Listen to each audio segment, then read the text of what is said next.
Somewhere in the corner of my mind, I remember being around 15 years old when I was first introduced to the world of queer cinema. Of course, by then, I already knew I was gay, even without having seen two men ever kiss on the big screen. But things were different then, and they're different now. The representation of LGBTQ characters is now more prevalent than ever, and it has evolved from being completely taboo to being villainized and caricatured, to being mostly depressing, to now being a normal part of regular cinema. Mostly. So, I would like to take a deep dive into the corners of my mind, in the mind of those back in 1894, to take a deep dive into the amazing world of queer cinema. The year is 1894, and the first ever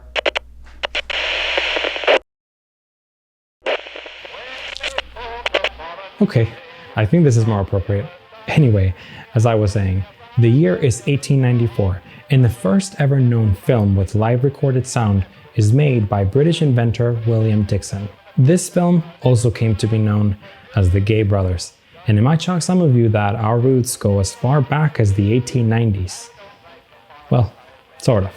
You see, these two men weren't per se gay, at least that we know of. In fact, the term gay wasn't even used as a synonym for homosexuality yet. It was also known that in the 19th century, it was acceptable for two men to dance together without it implying any sexual tones, such as in all-male stag dances.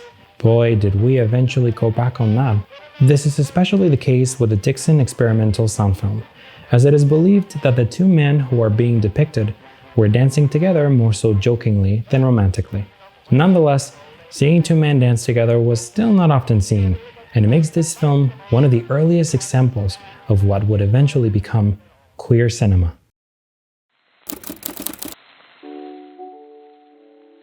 By the 1910s, film was beginning to take off, and movie giants like Universal Studios and Hollywood were starting to take root in the industry.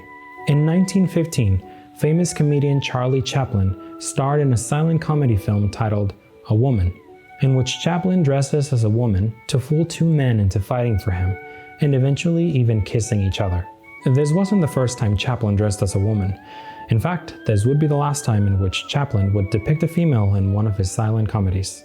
The other two silent movies being A Busy Day and The Masquerader, both released in 1914. However, Chaplin's depiction of a woman was perfected in the later film, not to mention that this would be one of the first times we see two men kiss each other, even if it was by accident. You may be wondering how this wasn't considered an outrage, and why it wasn't outright banned, seeing as though homosexuality was considered the hells itself back then. Well, the answer is quite complicated, but simple. It wasn't really taken seriously. This film is the perfect example of how queer characters were represented as a joke, a laughing matter. We might watch these films today and think that they're hilarious, but back then, this did not help destigmatize the LGBTQ community in film or otherwise in real life.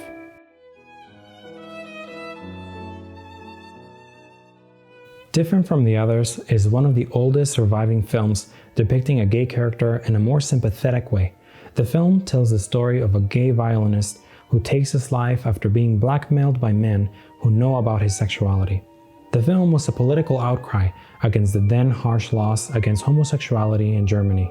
The film did not survive in its entirety, however, as censorship laws came to pass which outright banned the film and made it so that only medical professionals could see it. Then, in 1933, when the Nazis took over, this film, along with others, were burned in an effort to eradicate their message to the public. Some pieces of it survived and were partially restored, giving us a small glimpse at one of the earliest examples of queer cinema.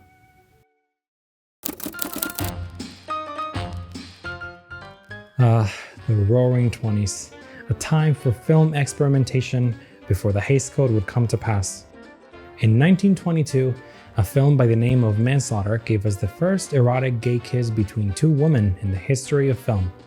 The same year, another film by the name of Salome would garner controversy for suggesting that two of its male characters were gay, as well as depicting several female courtiers who were actually men in drag. Later in 1927, the very first Best Picture winner, a movie called Wings, would show two male soldiers kissing, as one is dying. There is much controversy and debate as to whether or not this was intended to be portrayed in a romantic nature or purely as a friendship of two men soldiers saying goodbye. Nonetheless, it was still uncommon to see men kissing in any form, and this scene still goes down in queer film history as one of the earliest instances of male-to-male affection. Then in 1929, a film titled Pandora's Box would feature cinema's first lesbian characters, which were later heavily censored in other countries such as France and Britain. The censored versions would take out the lesbian romance, as well as other aspects of the film deemed too controversial.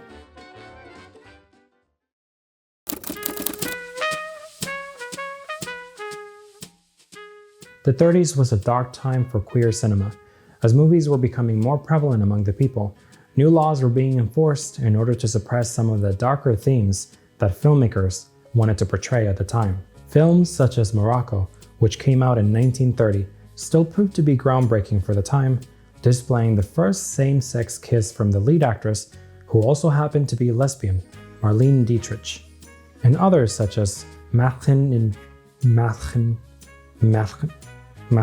Uniform, I'm probably not pronouncing it right, which told an explicit lesbian romance and was later also attempted to be destroyed by the Nazis. However, in 1934, Hollywood would enforce the Hays Code, a set of guidelines for self-censorship in the production of film, which lasted from 1934 to 1968. The Hays Code prohibited, among other things, homosexuality from being depicted in film under the principle that films shouldn't lower the moral standards of those who are exposed to them. This, of course, didn't completely erase the representation of homosexuality in film, but rather brought forth what is now known as queer coding, or the representation of queer characters in a concealed way.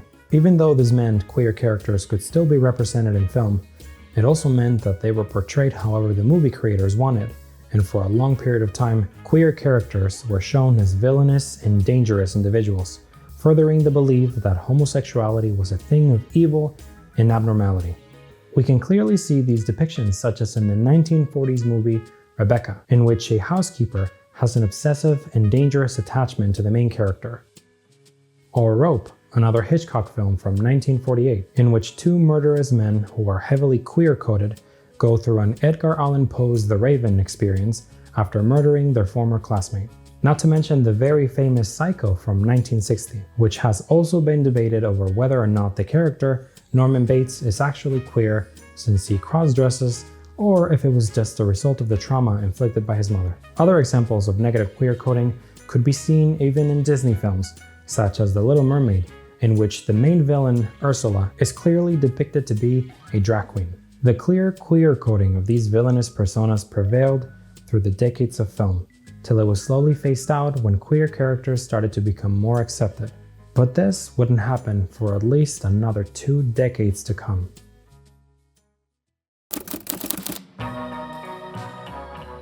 The 50s and 60s were not great for queer representation. Thanks to the Hays Code, queer coding was still very much prevalent, and it was becoming more explicit, but also more negative. A new trope, known as the tragic gay ending, or the bury your gays trope, was born. We can see this in films such as The Children's Hour, which came out in 1961, and told the story of 2 young teachers who are accused by a vengeful teenager of having a hidden lesbian romance. Although the movie portrays the lesbian characters in a sympathetic way, which was not common in those days, the story still ends tragically, as she takes her life at the end of the movie. Other movies like The Fox, which came out in 1967, also ended tragically. An intense love triangle between a lesbian, a seemingly bisexual woman, and a straight male. The lesbian character dies at the hands of the straight male lover while he was chopping down an oak tree, and he ends up with the bisexual woman. Not to mention movies such as The Killing of Sister George, where the main character doesn't die, but they're portrayed as very problematic and downright crazy. At the end of the film, everyone is broken and sad. It's just a pretty depressing movie to watch. This wasn't to say that this era didn't have any good queer movies. One major standout was the 1961 British movie Victim, in which a closeted gay lawyer investigates a series of blackmailing happening to other gay men. It was a public outcry in Britain, and many consider this movie a British classic for having promoted positive attitudes towards homosexuals in an age where this was not common.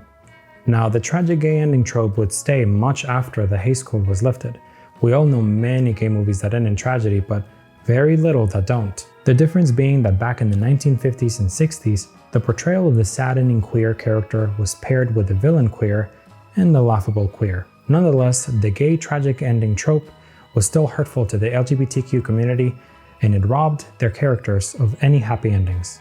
Not much happened in the 50s in terms of queer film either, but there was one icon many claimed to be bisexual, James Dean, the heartthrob who died too soon. He was in a movie called Rebel Without a Cause, which came out in 1955, and many claim is riddled with queer coding.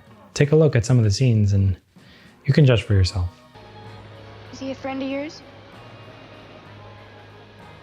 Yeah. Yeah, he's my best friend.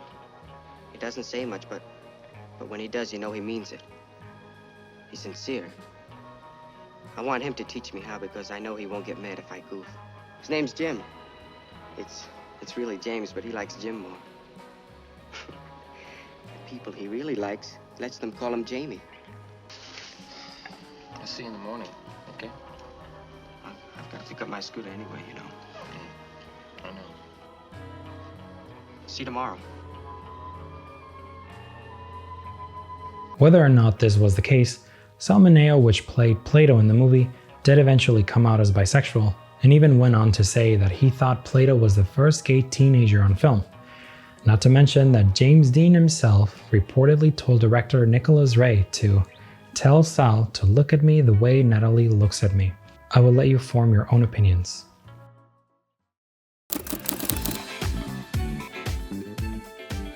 By the end of the 60s and into the 70s, the Hays Code was starting to lose its power as the LGBTQ community was becoming more accepted. And so, in 1968, the Hays Code was finally lifted, bringing with it a new era in the LGBTQ cinema. One could say that a culmination of many years of oppression led to the 1970 movie The Boys in the Band. Focusing on the experiences of a group of gay friends in New York, The Boys in the Band explores the many gammas of the gay personas which, although stereotypical, were quite necessary at the time.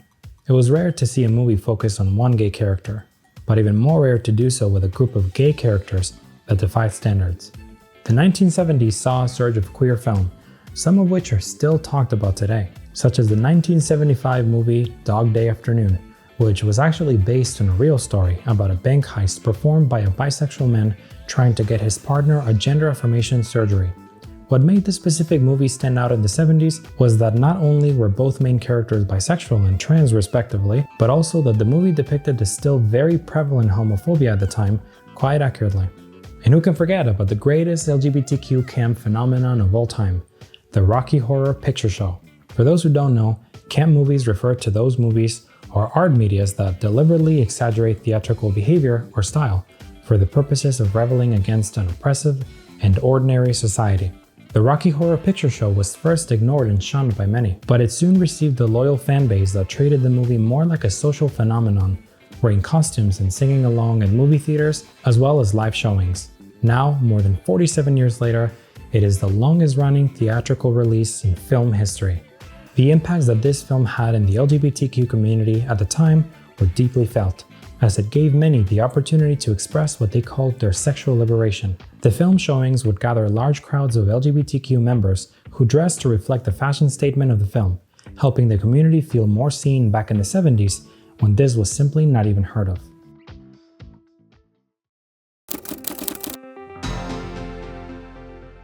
The 80s was an important decade for the LGBTQ cinema.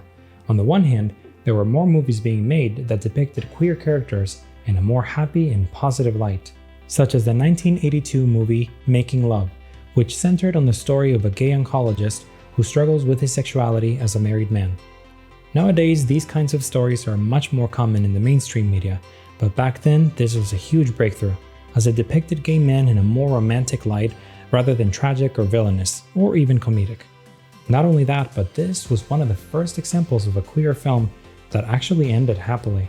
Some others would follow in this film's footsteps, such as the 1985 movie Desert Hearts, which is widely considered to be one of the first films to portray lesbian romance in a positive light as well as give the characters a happy ending. There's also fan favorites like the 1987 film Maurice, which depicted a gay romance story in a more realistic and positive way, rather than tragic, and once again gave its characters a happy ending. But all wasn't well in the 80s, and the AIDS epidemic surged within the population, further stigmatizing the LGBTQ community and killing thousands. Because of the epidemic and the harmful stereotypes that came with it, the community was once again vilified and seen as a danger to the world. But important films such as the 1986 movie Parting Glances showed a side of the disease that many didn't know about, the true suffering of the members of the LGBTQ community and what the hurtful demonizing stereotypes were doing to them, as well as the already deadly disease. This movie was one of the first to handle this subject in a kind and realistic manner, and it is regarded as a very important piece of history in gay cinema. Of course, many other films would surface after who also dealt with the subject, such as the 1993 film Philadelphia, a story about an attorney who was fired for having AIDS and later sues his employers, or the 1989 film Longtime Companion, who was nominated and won many awards for its accurate and heartfelt portrayal of AIDS in the gay community.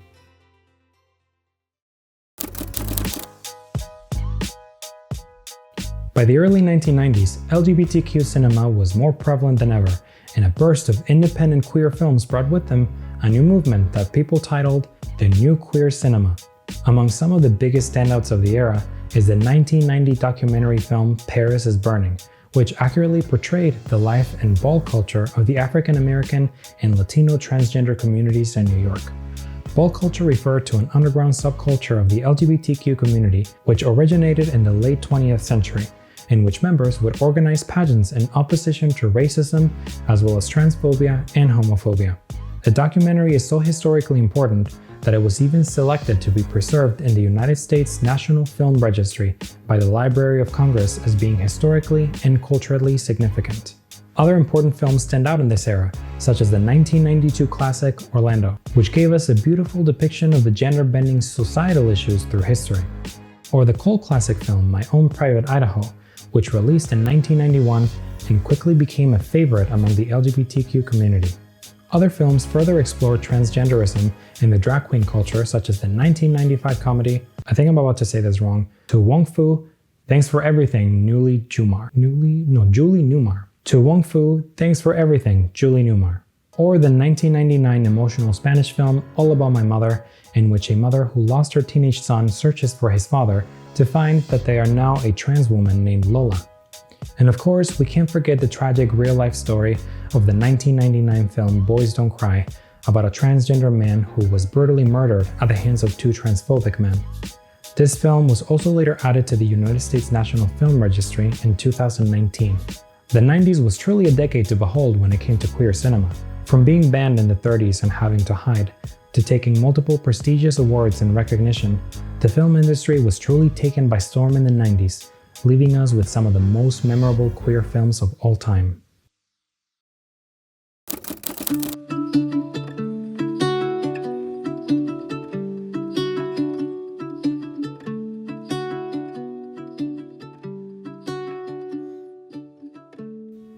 We have arrived to what many consider to be the pinnacle of queer film history. Brokeback Mountain broke records, winning not one or two, but 3 Oscars, proving in its wake that the LGBTQ cinema had a space in the mainstream world, quickly cementing itself as not just one of the best LGBTQ films of all time, but as one of the best films of all time. The film didn't release without scandal or even legal issues that wanted to prevent the movie from being shown, as some people said it endangered the traditional family values. But that didn't stop this film from becoming what it is now, a part of film history.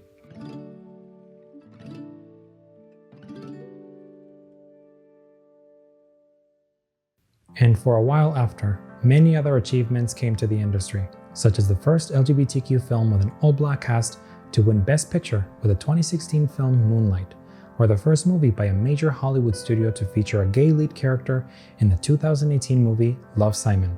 Not to mention queer characters that are now part of Disney and other prominent media companies.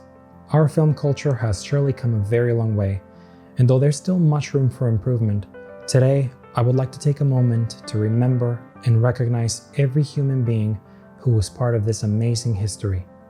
Every person who gave it their all, so that today you and I can enjoy all of these movies without the fear of persecution.